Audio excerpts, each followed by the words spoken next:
La ley y los tipos de leyes en Colombia.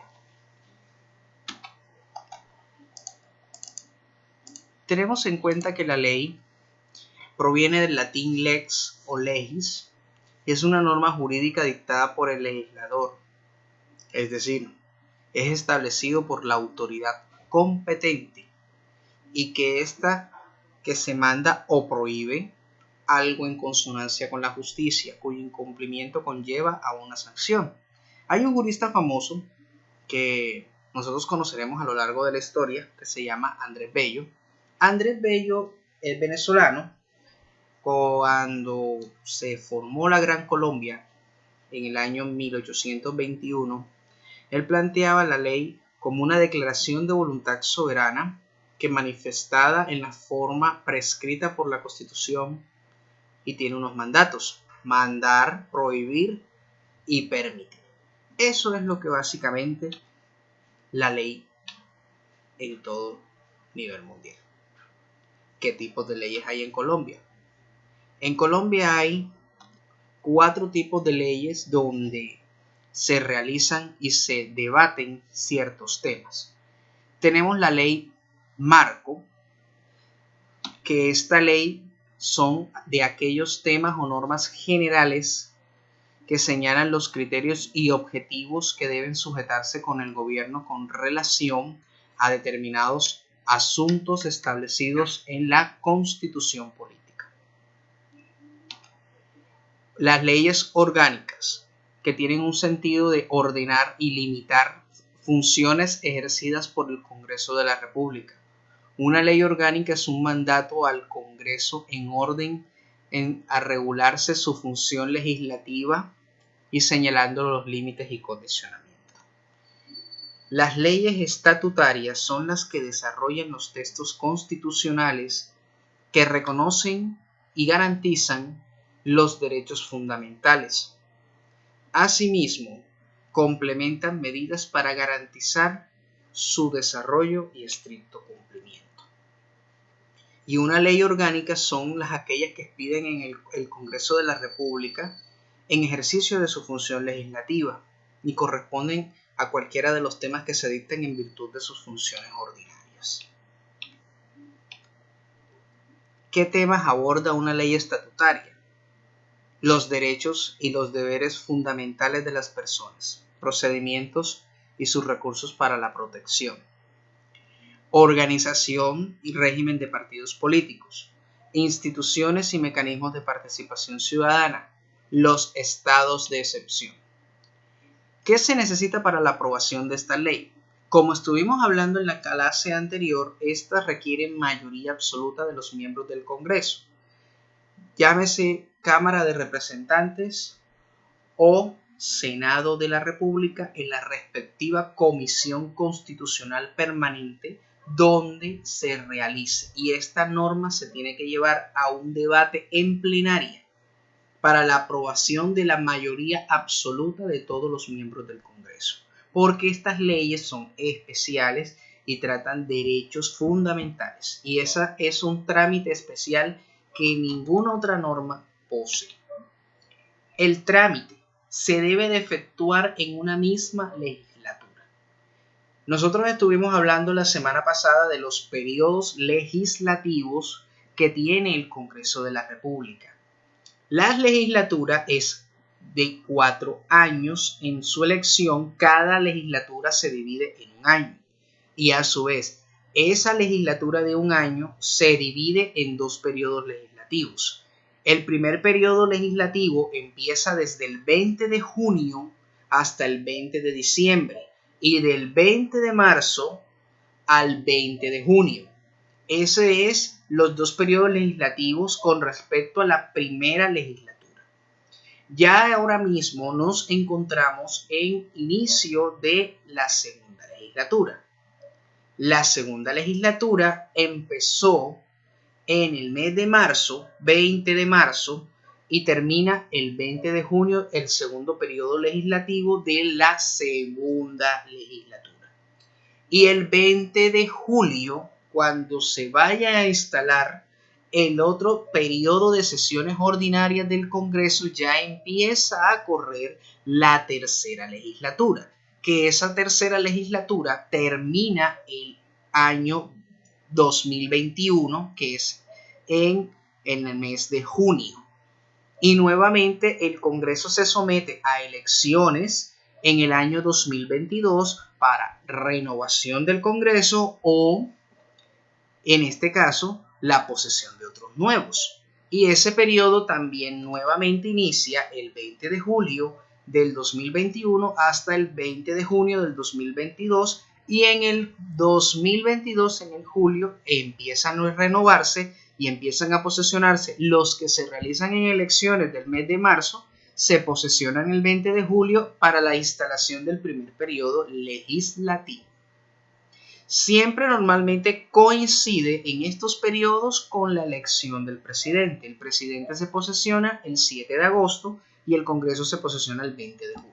Porque el Congreso, ahora cuando veamos las comisiones accidentales tienen que encargarse de un accidental que siempre se crea cuando es la posesión del presidente, que es una sesión ordinaria del Congreso que lo realiza una comisión con respecto a los invitados de la posesión y cómo son el tema de protocolos de seguridad. Eso se encarga unas comisiones del Congreso. Si no se tramita en el primer periodo o en la primera legislatura, en una sola legislatura se debe de repetir el trámite, porque no puede pasarse de unas legislaturas, o sea, no puede durar un año en su trámite. Y esta ley tiene algo especial que ninguna de otras normas tiene, que es el control previo de constitucionalidad. Al ser una ley que regula derechos fundamentales, obligatoriamente, cuando el Congreso concilia el texto de la ley, debe remitirlo íntegramente a la Corte Constitucional, que es la encargada de revisar que todo lo que se establezca en el articulado de la ley esté de conformidad con la Constitución. Pueden pasar dos cosas. La Corte Constitucional le dice: señor Congreso, estos artículos no van acorde a la Constitución, corrija. Entonces el Congreso tiene que nuevamente convocar a sesión y poner en debate las observaciones que realiza la Corte Constitucional y nuevamente enviarle el texto a la Corte Constitucional. Ya finalmente, si ya reciben el visto bueno de aprobación, lo envían para que el presidente realice la sanción presidencial. La sanción presidencial, más que todo, es la firma del presidente y la promulgación y la publicidad en la Gaceta Nacional. Pero el presidente, que más adelante voy a explicar qué pasa cuando el presidente recibe la norma.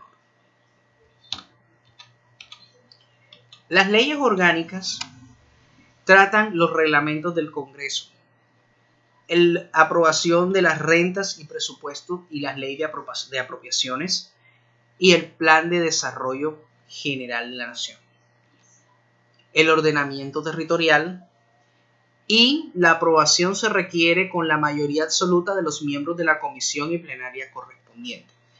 Las leyes se presentan o pueden presentarse tanto por Cámara de Representantes como por Senado de la República. Cualquiera de estas normas diferentes a una estatutaria, la estatutaria requiere que todos los miembros del Congreso en pleno la realicen la aprobación. Claro que por iniciativa de los senadores y de los representantes a la Cámara la pueden presentar a consideración del Congreso de la República. Y en este caso las leyes orgánicas la presentan en la respectiva comisión al cual el congresista pertenece. Y para la aprobación requiere la mayoría absoluta de los miembros de la comisión y plenarias respectivas. Ahora se va a explicar de qué forma se realizan las leyes en Colombia, lo que significa una comisión y lo que son una plenaria. Plenaria es el cuerpo normativo o legislativo pleno, llámese con Senado de la República y Cámara de Representantes. Pero cuando se forman en un solo cuerpo, que es el Congreso de la República, cuando se requiere que una norma se apruebe por todos los miembros del Congreso. Se debe realizar el trámite en un máximo de 2 legislaturas. Permite solamente tener 2 periodos, 2 años como máximo para poder volver a generar. ¿Qué pasa? Si no esto ocurre, pues tendrá que volver a presentarse y se archiva. Eso lo deciden normalmente. Si archivan el proceso o archivan el proyecto de ley, tiene que ya esperar a que se reactive y nuevamente buscar el texto conciliatorio para volverlo a presentar. Y esta ley no requiere control previo de constitucionalidad. Esta sencillamente, cuando se aprueba por la mayoría de los miembros de la comisión y la plenaria respectiva, va directamente al presidente de la República para que realice la sanción presidencial. La ley marco aborda el crédito público, las políticas de comercio exterior y el régimen de cambio internacional, la actividad bursátil y aseguradora y el régimen salarial de los prestadores públicos y de los servidores públicos. Se requiere la mayoría absoluta de los miembros de la comisión y plenaria respectiva. Es un mismo procedimiento como el de la ley orgánica. También debe efectuarse en un máximo de 2 legislaturas y ahí no existe control previo de constitucionalidad. La ley ordinaria aborda diversos temas, por ejemplo, normas civiles, el nombre a monumentos nacionales, exaltaciones al mérito y ciudades y personalidades. Normalmente el Congreso de la República todos los años realiza las exaltaciones a las ciudades a través de una ley orgánica. Una ley orgánica que puede empezar, por ejemplo, una ley ordinaria.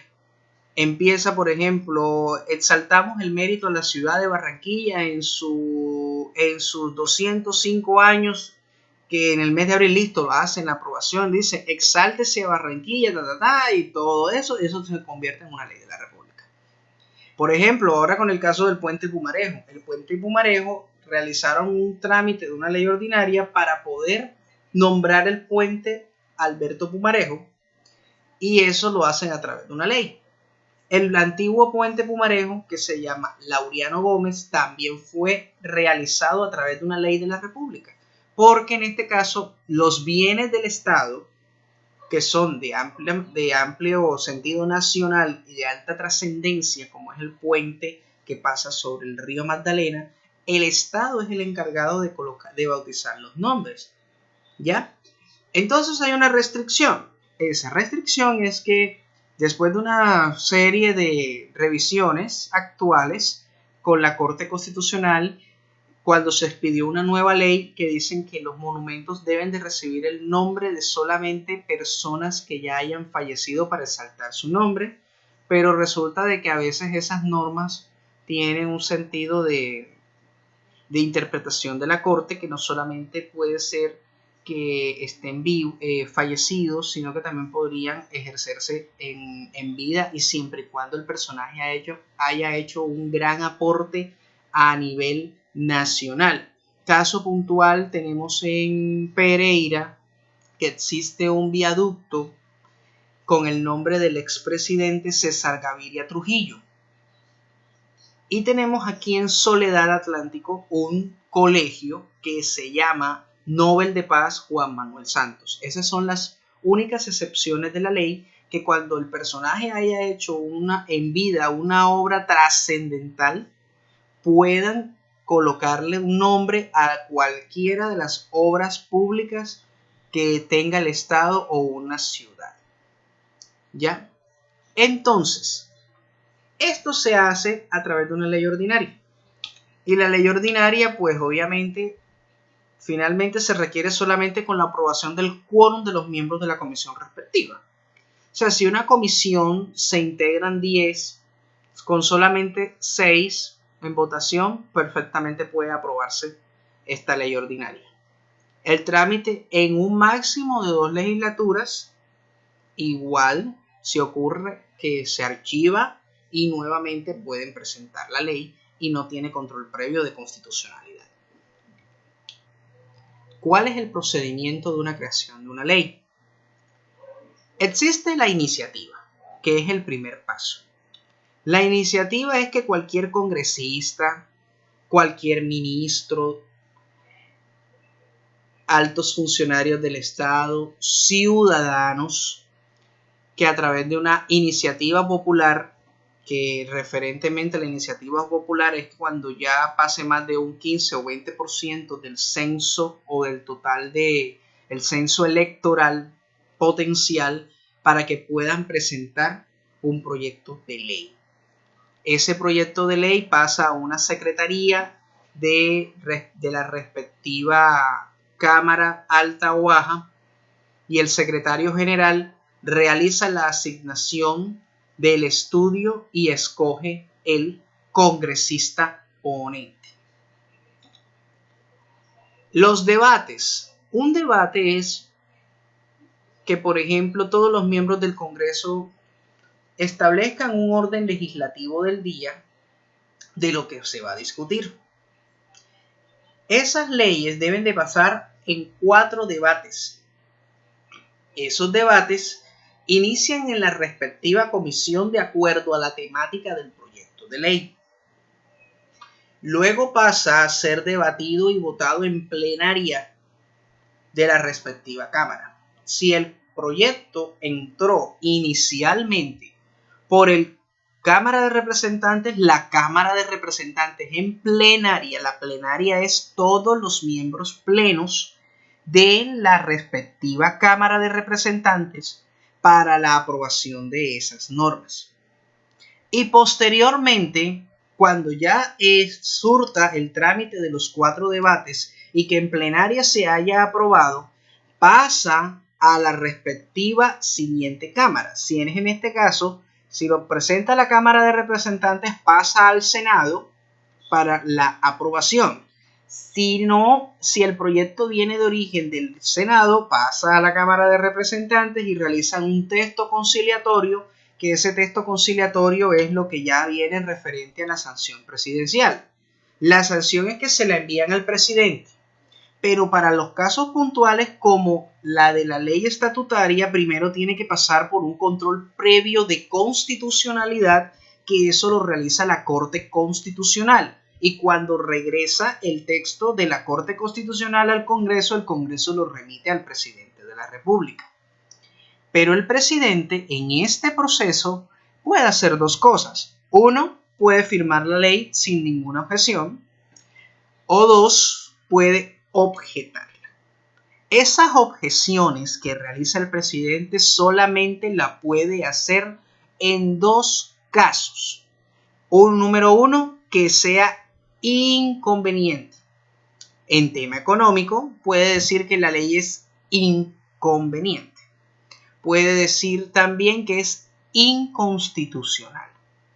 Si es inconstitucional, el proceso pasa ese proyecto de ley a manos de la Corte Constitucional para que realice la revisión de las objeciones presidenciales. Si es declarado inconveniente y se acaba la legislatura, porque eso pasa, que en los periodos legislativos, caso que pasó una vez con la reforma a la justicia en el gobierno Santos, le mandaron la norma para poder realizar la sanción presidencial, pero con este fenómeno de las redes sociales y la respectiva prensa investigativa se comprobó de que era una lesión de derechos en la rama judicial, decidió él mismo decir que la ley era inconveniente y convocó a sesiones extras porque coincidencialmente se acababa el periodo legislativo cuando llegó la ley para la sanción, y el presidente a discreción puede convocar sesiones extras, ya que sea para unos temas de unas leyes que no tengan nada que ver en trámites pero solamente para leyes ordinarias, leyes orgánicas, pero para las estatutarias no lo permite. Cuando ya pase la sanción presidencial, viene un tema que es un principio de toda norma, que es el principio de publicidad. Y esa publicidad se realiza en la Gaceta Nacional. Y la Gaceta Nacional, cuando publica la norma, ya es ley de la República cuando ya está publicada en esa Gaceta. Antes no. Si no está publicada y no cumple el principio de publicidad, no puede ser y no puede tener nacimiento a la vida jurídica.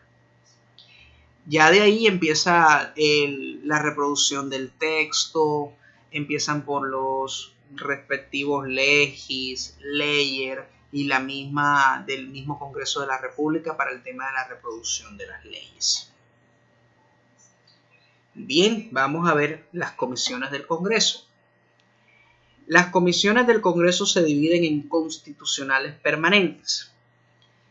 Son 7 comisiones constitucionales permanentes. Estas se encargan de temas constitucionales, como las reformas a la Constitución, los temas internacionales y de seguridad nacional, impuestos y crédito público, presupuesto, los temas agrarios, los servicios públicos, educación y economía, y salud y vivienda.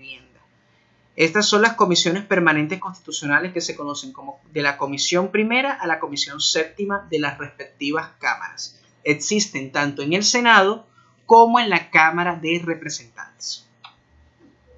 Hay unas comisiones legales, que está la Comisión de Derechos Humanos y Audiencias, la Comisión de Ética y Estatuto del Congresista, Comisión de Acreditación Documental, Comisión de Investigación y Acusaciones. Normalmente estas comisiones legales, la Ley Orgánica del Congreso establece qué Cámara se encarga, si se encarga el Senado o la Cámara de Representantes. Normalmente la Cámara de Representantes es la que se encarga más de este tipo de comisiones, como por ejemplo la Comisión de Investigación y Acusación es una de ellas, muy cuestionada porque esa es la que investiga al presidente de la República y su vicepresidente y a ministros en casos de realizar en sus respectivas funciones. Existen unas comisiones especiales, una comisión especial de seguimiento, de modernización y una de crédito público. Estas también están divididas en cualquiera de las dos cámaras, ya sea la Cámara Alta o la Cámara Baja. La Cámara Alta es la integrada por el Senado y la Cámara Baja, la Cámara de Representantes. Y las comisiones accidentales, lo que estábamos hablando ahorita. Existe una comisión accidental de paz, una de afrodescendientes indígenas y una costa caribe. Estas comisiones pueden ser creadas para ser de tipo permanentes en algunas ocasiones o por temporalidad. La temporalidad de estas comisiones accidentales se realizan, por ejemplo, cuando realizan la posesión del presidente de la República. Establecen una comisión de congresistas que son aquellos los que se van a encargar de realizar el cambio de mando.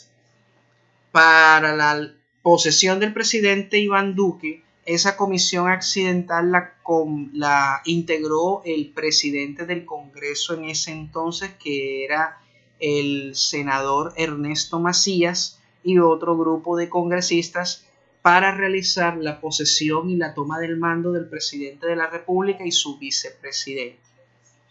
Y ellos se encargaron de recibir a todas las comisiones internacionales o la comitiva, como decimos nosotros, de invitados que realizó para la posesión presidencial. ¿Y cómo se derogan las leyes?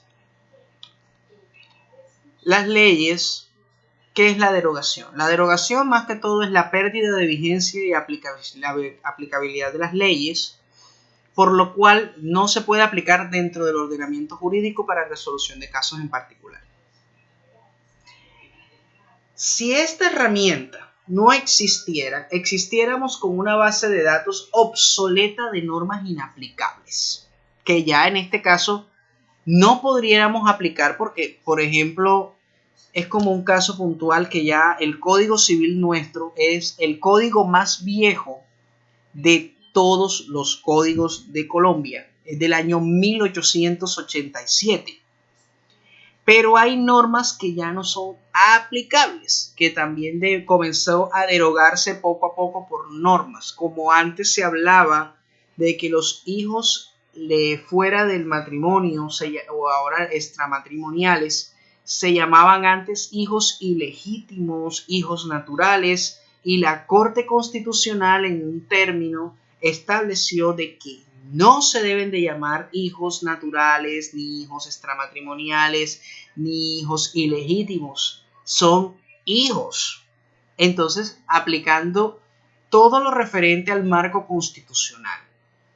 Como también un caso que también estableció la Corte Constitucional, que el Código Sustantivo del Trabajo en la mayoría de las apartados dice patronos y patrones. Patronos para distinguir al empleador y el trabajador.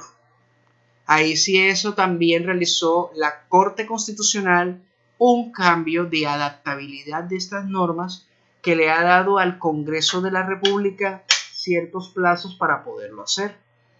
Ya lo hicieron de manera con los códigos procesales, que los códigos procesales están renovados en casi la mayoría de su totalidad por la adaptación que se tenía que haber hecho ante la Constitución del 91.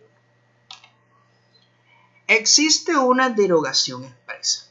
La derogación expresa, como su nombre lo indica, es que, por ejemplo, yo creo una ley nueva y digo, deróguese la ley tal del artículo tal y tienen vigencia hasta el 31 de diciembre del año en curso después de la promulgación y sanción de esta norma. Es así. Se presenta cuando una nueva ley suprime formalmente la anterior, cuando la normativa posterior indica expresamente que deroga la anterior, el ejemplo que acabé de decirles.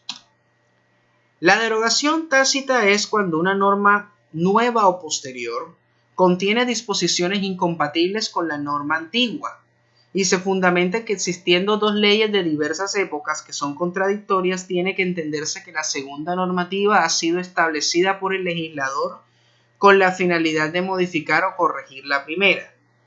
Eso es como, por ejemplo, lo que nosotros estábamos hablando. El Código Sustantivo del Trabajo es un decreto del año 1970, pero resulta de que va a tener la misma esencia, va a tener ciertos cambios legislativos y normativos que obviamente va a haber la derogación tácita de ciertos términos de ese decreto. Como por ejemplo, lo que estábamos hablando de los patronos, que ahora es empleadores. Y lo mismo de escribir ciertas palabras que ya son discriminatorias y la Corte Constitucional le dijo al Congreso, legisle de este tema, pero ustedes saben que el Congreso de la República no hace todas sus funciones como debe de ser. Entonces, por eso existe derogación tácita de ciertos términos. Y hay una derogación orgánica, que ocurre cuando la ley regula íntegramente la materia que la anterior disposición. Eso es como, por ejemplo, lo que establecemos en los códigos procesales. Aquí en Colombia existía el Código de Procedimiento Civil, donde hubo un cambio que se llama ahora el Código General del Proceso, donde la esencia llevaba a ciertas formas de poder optimizar el término de las normas y los términos para resolución de casos judiciales y establecer todo lo referente al acceso a la justicia.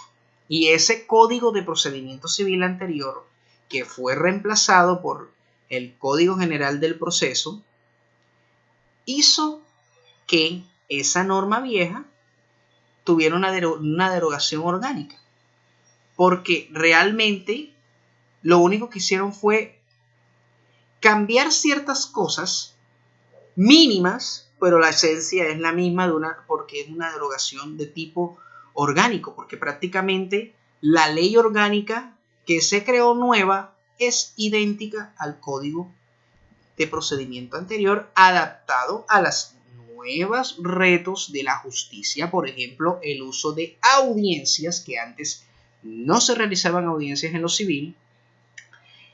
También en el uso de los términos, que ya se reducen a 1 año y que si no se cumplen pierden la competencia los jueces, para evitar el reposo eterno de los procesos dentro de la rama judicial. Pero cuando existe esta derogación orgánica, todos los procesos que están vinculados o son relacionados con los hechos anteriores en el anterior procedimiento, la ley en este caso usa como factor que los procesos en un régimen de transición que establece la norma deben continuar con el antiguo. Caso que pasó con el Código Administrativo y de lo contencioso administrativo, que también tuvo un régimen de transición de 5 años, y lo mismo el Código General del Proceso, que también tuvo una transición mientras adecuaban la rama judicial esos nuevos retos. Para realizar audiencias se construyeron las salas de audiencias porque solamente eran usadas en lo penal. Ahora ya en todas las ramas del derecho se usan las salas de audiencias. Y también eso fue un cambio sustancial. Ahora hablamos de la inconstitucionalidad y la inexequibilidad de las normas. Es una norma inconstitucional cuando es contraria a la Constitución y existe una disconformidad entre ella y la Constitución. Y la Corte Constitucional, en sus artículos 214, 215, 241 y 379, establecen de que si estas normas son inconstitucionales, cualquier ciudadano puede demandar esa norma y solicitar la inexequibilidad, que es lo que viene después. Y la inexequibilidad es realizar la expulsión de esa norma dentro de nuestro ordenamiento jurídico. Porque es, por ejemplo, vamos a decir, la ley 1437 del 2011, en sus artículos del 15 al 30, fueron realizado o regulado el derecho de petición. Pero se les olvidó a nuestros queridos padres de la patria un pequeño detalle, que esa ley fue creada como una ley orgánica regulando materia de un derecho fundamental. La Corte Constitucional dijo, no señor, esta norma está inexequible, me la tienen que sacar del ordenamiento jurídico y es una inexequibilidad que puede ser total, parcial o condicionada. Que esta fue la que estableció y les dice, señores Congreso, les doy plazo en 2 legislaturas para que me hagan una nueva norma que reemplace este texto. Y lo hicieron. Que después nace la ley 1755 del 2013, donde regula la materia del derecho de petición. ¿Sí? Eso es lo que se tiene que encargar y de revisar el legislador. La jurisprudencia es la interpretación judicial de un ordenamiento jurídico del Estado mediante resoluciones judiciales, emitidas en este sentido por los órganos judiciales de un ordenamiento jurídico determinado. Esta jurisprudencia, además de tener un valor fundamental como fuente del conocimiento del derecho positivo, procura que una misma situación jurídica sea interpretada de forma distinta por tribunales de inferior rango. Entonces, solamente la jurisprudencia es emitida en Colombia por las altas cortes y son aplicables a todos, que por eso los jueces en sus fallos tienen que tener en cuenta la jurisprudencia correspondiente al ramo donde ahora mismo está emitiendo el fallo. Para cuestiones administrativas es el Consejo de Estado, para cuestiones ordinarias la Corte Suprema de Justicia, y para acciones de tutela y todos los derechos constitucionales la Corte Constitucional. Y se conoce para esto como un principio de unificación. ¿Quiénes emiten jurisprudencia en Colombia? Pues tenemos tres altas cortes. La Corte Constitucional, que es aquella que se encarga de realizar todo lo referente a la interpretación de normas constitucionales y análisis de tutelas que realizan los jueces de inferior rango, que de los cuales las tutelas que genera, las sentencias de tutela que genera la Corte Constitucional, tienen un efecto que cambia a nuestro sentido, que del cual la acción de tutela que protege derecho fundamental de un individuo, al llegar al análisis de la Corte Constitucional, ya no es un efecto individual, sino que también es de un efecto erga omnes, que es en este caso un efecto aplicable para todo, y que si hay un caso particular que es idéntico a los mismos hechos que la Corte Constitucional analiza, él perfectamente puede solicitarle al juez en la acción de tutela que realice la extensión de la jurisprudencia y puedan comunicarle y aprobar los mismos derechos sustentados en esa sentencia de tutela.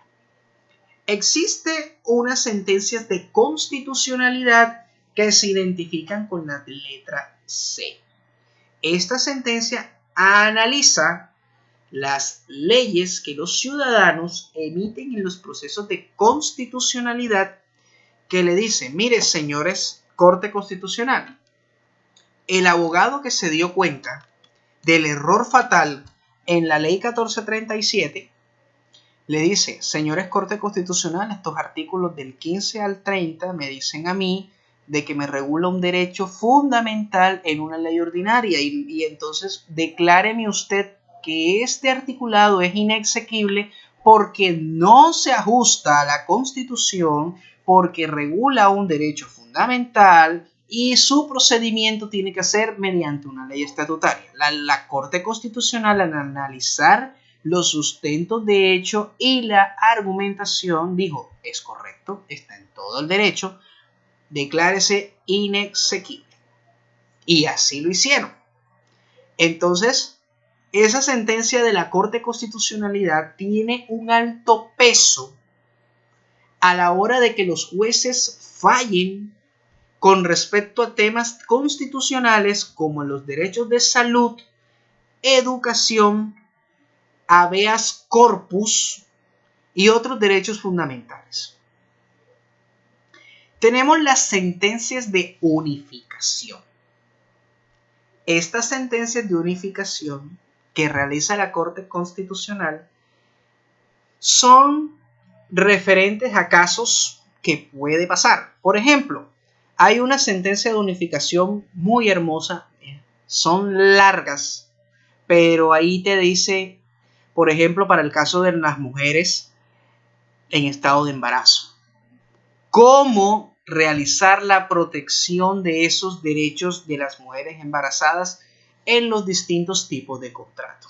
Por ejemplo, la Corte Constitucional estuvo analizando la sentencia de que, por ejemplo, para aquellas personas que tuvieran contratos a término fijo no inferior a un año, los que tuvieran contrato de obra o labor, los que tuvieran contrato de prestación de servicios, los que tuvieran contratos de término indefinido, y resulta que entonces ellos, revisando su misma jurisprudencia, ellos dicen: vamos a unificar un criterio para aplicación en todos los casos similares, y realizaron una sentencia de unificación denominada la estabilidad laboral reforzada en las mujeres en embarazo, y ahí contempló todos los casos. Lo que hacen es unificar los criterios de varias sentencias realizadas, ya sea de tipo constitucional o de tipo tutela. Se conocen como sentencias de unificación. La Corte Suprema de Justicia, que también emite sentencias, ellos tienen la aplicación de la jurisdicción ordinaria. La jurisdicción ordinaria, de conformidad, son los temas civiles, penales, laborales, comerciales. También realizan sentencias que son de aplicabilidad en casos de jueces de inferior rango. Las sentencias de casación que emite la Corte Suprema de Justicia son identificadas con el número de radicación interna. interno. Y también ellos tienen sentencias de unificación que se denominan SU. Y el Consejo de Estado también realiza jurisprudencia y ellos que emiten en materia contenciosa administrativa también emiten sentencias en sala plena, en sala de lo contencioso administrativo, y también emiten una nueva novedad realizada con respecto a en la ley 1437, donde habla sobre la extensión de la jurisprudencia y de las sentencias de unificación del Consejo de Estado a los ciudadanos. Y ellos emiten unas sentencias de unificación que vamos a poner un ejemplo. Que por ejemplo, yo tengo aquí, soy personal trabajador del antiguo DAS o del Departamento Administrativo de Seguridad. La sentencia del Consejo de Estado dice que a la hora de la liquidación tenían que pagarme ciertas cosas y tenían que reubicarme en cualquier ente del Estado o el nuevo que hubiese a reemplazar, que en este caso el DAS fue reemplazado en su mayoría por Migración Colombia y fueron también integrados a Dijín de la policía y en ciertas cosas porque ellos se encargaban era de dirección de inteligencia. Cuando el presidente Santos suprimió la entidad, el Consejo de Estado emitió una sentencia de unificación de criterios porque las altas demandas que se denominaban por el tema de los despidos injustos y por la no reubicación, entonces el Consejo de Estado estableció, dijo, no señor, sentencia de unificación, estos casos, y entonces dice, se van a resolver de esta forma. Entonces, el ciudadano que ve afectado, que tiene los mismos casos, los mismos similares, lo único que varía es los hechos, pero la esencia es la misma, dice, aplíquenme la sentencia de unificación, extensión de esa jurisprudencia. Esa es la novedad que se está teniendo en el ordenamiento jurídico colombiano para que los jueces no estén generando tanto gasto, tanto desgaste del aparato judicial cuando ya existe la cosa juzgada, que son sentencias que dicen ya esto está como cosa juzgada, no vamos a hacer absolutamente nada. Pero entonces dice, pero está como cosa juzgada, pero cumple con el criterio para poder tener la extensión de su jurisprudencia. Y pues un último tema que es el precedente judicial, que es una fuente formal del derecho. Consiste en lo que se derivar no de la ley apropiada de los órganos legislativos, sino soluciones que adoptan determinados casos, sobre todo los tribunales, de forma que constituyen una suerte de doctrina y un paradigma de solución justamente con un precedente que debe ajustarse en lo adelante por alguno de los órganos. Se trata de asumir como la ley, como norma jurídica, la solución que brinda el tribunal ante ciertos casos. Porque en realidad no existen casos idénticos en la vida, deben resolverse según la doctrina y solución. Y en realidad existen distintas formas de precedentes según lo emane cualquier jurisdicción. En este caso, la que realiza más precedente judicial en toda Colombia es la Corte Constitucional. Por eso vamos a tener los ejemplos claros de dos sentencias de unificación que regulan temas tan polémicos. Hay una sentencia que es una 030, no recuerdo de qué año, pero sí, es una sentencia que habla sobre la extensión de los derechos de las parejas del mismo sexo a los mismos que pertenecen en una unión marital de hecho. Una unión marital de hecho es que, por ejemplo, no se casen, pero tienen derecho a salud, a pensión, en caso de sobreviviente, cuando fallezca, sustituya, y a ciertos derechos económicos y patrimoniales. Y la otra que también es muy polémica, que es el tema del aborto. La del aborto en tres casos fundamentales. Entonces, nosotros en Colombia tenemos una evolución. La Corte Constitucional es la que se encarga de realizar este precedente judicial de aplicación para todos. Y es la que denominamos nosotros aquí en el derecho, la denominamos la Supercorte. Porque la Corte Constitucional tiene la facultad de tumbar un fallo de cualquiera de sus otras dos altas cortes, el Consejo de Estado o la Corte Suprema de Justicia, si esta sentencia menoscaba algún derecho fundamental del ciudadano. Por eso es que la Corte Constitucional es la corte más respetada de Colombia, porque ella es la que siempre tiene el criterio más alto y ella es la que genera jurisprudencia y legisla, porque ordena, lo mismo que se denomina el precedente judicial. Ella dice, esto se soluciona mediante la doctrina y la jurisprudencia. No es necesario tener una ley de la República para que esto me lo solucionen, porque es desgastar el aparato judicial y el aparato normativo. Ella es la que llega a unificar los criterios entre el legislativo y la rama judicial.